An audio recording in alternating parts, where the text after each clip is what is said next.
Les plantes invasives sont des plantes exotiques introduites par l'homme sur un nouveau territoire.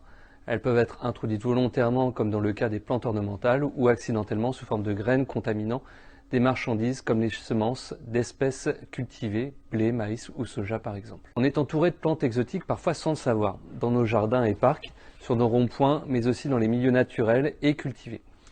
Avec le changement climatique, les conditions de certaines régions, en Europe et en particulier Méditerranée, deviennent favorables à l'installation des plantes d'origine tropicale comme la laitue d'eau ou la jacinthe d'eau.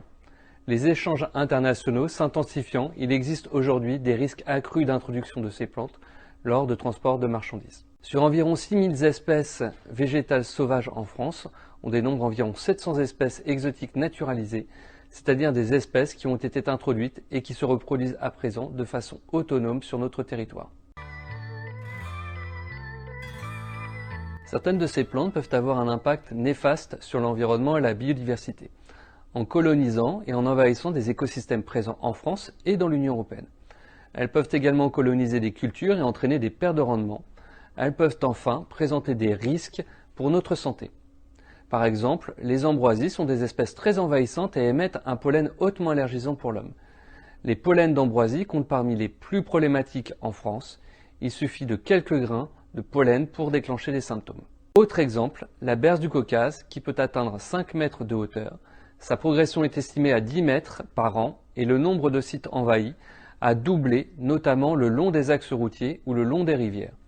Sa sève peut provoquer des graves brûlures de la peau. Le laboratoire de la santé des végétaux de l'ANSES est laboratoire national de référence des plantes invasives. À ce titre, le laboratoire veille et alerte sur les nouvelles plantes introduites, potentiellement invasives, et développe des méthodes pour identifier parmi ces espèces celles qui sont les plus dangereuses pour notre territoire.